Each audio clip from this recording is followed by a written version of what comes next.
Good morning, student. Now we will complete our third lesson, fiber to fabric. अभी यहाँ तक हमने आपको बताया था कि वूल किससे ऑब्टेन होता है, कैमल है, गोट है, शिप है, ये सब हमने आगे पढ़ लिया। यहाँ तक कि हमने सिल्क वॉर्म के बारे में भी पढ़ा है। Okay, that what stage the silk worm is passing to. अब हम यहाँ पे पढ़ेंगे कि कैसे, मतलब उसके कुकुन को कैसे रियरिंग होता है सिल्क वॉर्म, यानी कि सिल्क वॉर्म कैसे ऑब्टेन होता है। Now rearing silkworm. A female silk moth lays 100 of an egg at a time.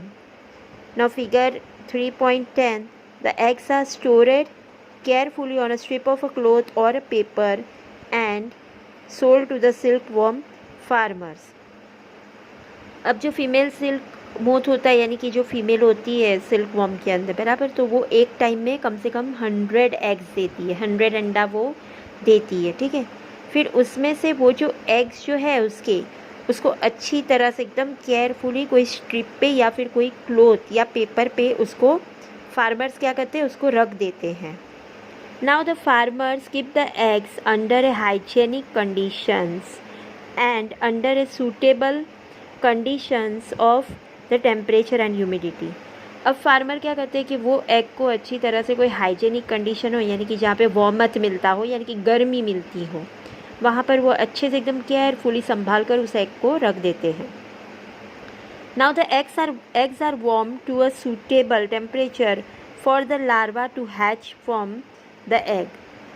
अब जो एग है उसको अच्छी तरह से गर्म जगह पर रखते हैं ताकि क्या है कि वो एग फूट जाता है और उसके अंदर से सिल्क वॉर्म का जो लावा है ना वो बाहर आता है। जैसे कि आपने देखा, आपको पता होगा, हैन जो है, ठीक है, तो वो भी क्या करता है, वो भी एग देता है, राइट। जब हैन उसके पर बैठ जाए ना और उसको वार्मथ दे ना, तब जाके उसके अंदर से वो एग के अंदर से क्या निकलता है, चिकन निकलता है, यानी कि छोटा सा उसका बच्चा निकलता है। लेकिन अगर हैन वो एग के ऊपर ना बैठे तो वो फिर वो क्या रह जाता है, एग ही रह जाता है। तो इसी तरह से इसका भी जो ये सिल्क वॉर्म का भी जो एग है उसको क्या किया जाता है कि अब सिल्क वॉर्म तो उसके ऊपर बैठेगा नहीं, या उसका तो ऐसा कोई प्रोसेस नहीं है, तो उसको क्या करते हैं फार्मर लोग, कोई पेपर के अंदर रख के फिर उसको ह्यूमिडिटी वाली जो जगह होती है, यानी कि जहाँ पर बहुत गर्मी हो, वहाँ पर उसको रख देते। तो वो गर्मी की वजह से क्या होता है कि उसका जो एग है उसको वो फूट जाता है ऑलरेडी, जितना उसका टाइम होता है, एक टाइम पीरियड होता है, और उसके बाद उसके अंदर से क्या निकलता है, लार्वा निकलता है।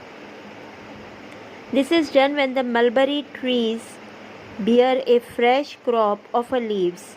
The larvae, called a caterpillar or silkworm, eat day and night and increase enormous in size. और ये कैसे होता है कि मतलब फिर बाद में वो लार्वा को क्या है कि उसको फ्रेश क्रॉप ऑफ लीव्स, यानी कि जो मलबरी लीव्स होता है वो उसमें क्या करता है, वो उसको खाता है। उसको क्या बोला जाता है, कैटरपिलर बोला जाता है। कैटरपिलर बोलो या सिल्क वॉर्म बोलो, वो पूरा दिन और रात उसको खाता है और फिर बाद में वो क्या होता है कि वो बढ़ता जाता है। यानी कि जैसे ही वो एग में से वो लार्वा निकलता है, फिर उसको क्या किया जाता है कि उसको खाना तो चाहिए ना बढ़ने के लिए, जैसे हमको बेबी को चाहिए, तो उसी तरह से उसको मलबरी लीव्स पे रखा जाता है और उसको वो खा के वो क्या होता है कि वो बड़ा हो जाता है। Now the exact time of a discovery of a silk is perhaps unknown. According to an old Chinese legend, the Empress Silongqi was asked by the Emperor Huangdi to find the cause of a damaged leaves of a mulberry trees growing in their garden. The Empress found a white worm eating up a mulberry leaves. She also noticed that they were spinning a shiny cocoons around them. Accidentally, a cocoon dropped into her cup of a tea, and a tangle of a delicate thread separated from the cocoon. Silk industry began the China and was kept a closely guarded secret for hundreds of years. Later on, the traders and travelers introduced a silk to other countries. The route they traveled in a silk is called the Silk Route. अब आपको ये देखना है कि मतलब अभी हम एक छोटी सी स्टोरी है कि मतलब सिल्क का आइडिया आया कैसे, ठीक है। अब इसमें ऐसा था कि सिल्क का डिस्कवरी का कोई एग्जैक्ट टाइम नहीं होता था। अब अकॉर्डिंग टू पुराने ज़माने की अगर हम बात करेंगे तो उस टाइम एक चाइनीज़ लेजेंड था, ठीक है, एक चाइनीज़ लेजेंड था जिसका नाम, उसकी एक वाइफ थी, ठीक है, एम्परेस थी, वो एम्परर था और उसकी एम्परेस थी सिलुंगची। तो एम्परर का नाम था हुटांग टी। तो उसने एक बार ऐसे बोला, उसके गार्डन में मलबरी ट्री बहुत सारे थे, तो उसने अपनी वाइफ को ऐसे बोला कि पता लगाओ कि क्यों ये मलबरी ट्री के जो लीव्स है वो ऐसे, मतलब जैसे किसी ने खा लिया हो, ऐसे क्यों लग रहा है, क्यों ख़राब होते जा रहे हैं। तो उसने फिर बाद में उसकी वाइफ ने रोज़ नोटिस करना चालू किया, और जैसे ही उसने नोटिस किया तो उसने देखा कि एक वाइट कलर का जो वर्म है तो वो मलबरी लीव्स के ऊपर है और उसको वो खा रहा है। और उसने ये भी देखा कि उसके ऊपर कुछ है ना, स्पिनिंग शाइनी जैसा कुकून है। अचानक से ऐसा हुआ कि वो कुकून को देख ही रही थी कि अचानक से वो कुकून उसके हाथ में से गिर के उसके चाय के कप में गिर गया।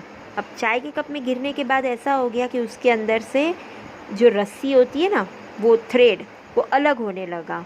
तो इससे पता चल गया कि ये कुकून के अंदर से जो है वो सिल्क निकलता है। ऐसे करके चाइना में सिल्क इंडस्ट्री स्टार्ट हो गया। लेकिन चाइना वालों ने क्या किया, बहुत दिनों तक सिल्क उनको मिला है ये करके सारे देश से सीक्रेट रखा, बताया नहीं। फिर धीरे धीरे दूसरे देश को पता चला और फिर उन्होंने ट्रेडिंग चालू किया सिल्क का, और इस ट्रेडिंग को क्या बोला गया, सिल्क रूट बोला गया। Now the larvae are kept in a clean bamboo trays along with the fleshy chopped mulberry leaves. After 25 to 30 days, the caterpillars stop eating and move to a tiny chamber of a bamboo in the tray to spin a cocoon. अब ये तो हमने छोटी सी एक story पढ़ी कि कैसे silk कहाँ से आया, चाइना में कैसे डेवलप हुआ, क्या हुआ, ठीक है, डिस्कवर हुआ। पर अभी जहाँ पर हम रुके थे कि मतलब वो जो फार्मर है वो गर्म जगह पर जाके वो एग को रखता है, उसके अंदर से फिर लार्वा निकलता है। तो अब लार्वा के आगे का प्रोसेस क्या है वो ये हम पढ़ रहे हैं। फिर लार्वा को क्या किया जाता है कि अच्छे से एक बैम्बू ट्रे होता है जिसके अंदर मलबरी लीव्स होते हैं, उसमें वो सारे कैटरपिलर, सारे लार्वा को रख दिया जाता है। कम से कम 25 to 30 डेज़ तक उसको उसके ऊपर फीड किया जाता है, यानी कि वो लीव्स पे रखते हैं और वो लार्वा जो है वो लीव्स में से अपना खाना ऑब्टेन करता है। उसके बाद में 25 to 30 डेज़ के बीच में फिर वो कैटरपिलर में हो जाता है, और फिर बाद में वो क्या करता है कि वो खाना बंद कर देता है, और खाना बंद करने के बाद में वो अपना चैम्बर चेंज करता है। चेंज यानी कि वो धीरे धीरे कुकून को स्पिन करने लगता है। Now small racks of a tube may be provided in the trays to which the cocoons get attached. The caterpillar or a silkworm spins the cocoon inside which it develops the silk moth. और उसके अंदर एक ऐसी चीज़ भी रखी जाती है जिसके वजह से है ना वो लार्वा जो है वो धीरे धीरे थ्रेड जैसा सब स्पिन करने लगता है। Now processing silk. A pile of a cocoon is used for obtaining a silk fiber. The cocoons are kept under the sun or boiled or exposed to steam. अब क्या कहते हैं कि सिल्क का प्रोसेस कैसे करते हैं, सब कुकून के अंदर से ही सिल्क मिलता है। इसके लिए उसको क्या किया जाता है कि उसको या तो सन के रेस के नीचे रखते हैं या तो फिर उसको बॉइलिंग वाटर में रखते हैं या स्टीम देते हैं उसको। The silk fibers separate out.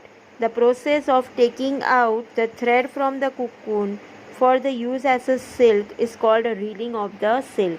जैसे ही वो कुकून को गर्म पानी में डाल देते हैं तो उसने जो वो अंदर स्पिनिंग किया होता है ना, उसमें से क्या होता है कि कुकून जो है, ठीक है, वो लार्वा जो है वो अलग हो जाता है और उसके अंदर से जो स्पिनिंग किया हुआ जो डोरी होता है ना सिल्क का, वो डोरी सारा उसमें से अलग होने लगता है। तो ये जो प्रोसेस है इसको क्या बोलते हैं, रीलिंग द सिल्क बोलते हैं। Reeling is done in a special machine which unwind the thread of a fiber of a silk from the cocoon. Silk fibers are then spun into the silk thread which are woven into a silk cloth by the weavers. फिर उसमें से वो silk का जो thread होता है वो निकाला जाता है, उसको फाइबर बोलते हैं, और फाइबर में से फिर बाद में क्या करते हैं कि धीरे धीरे मशीन में डाल के उसको फैब्रिक बनाया जाता है. So we have completed this lesson here. Okay, now in the next video we will start our fourth lesson. We have completed our third lesson here.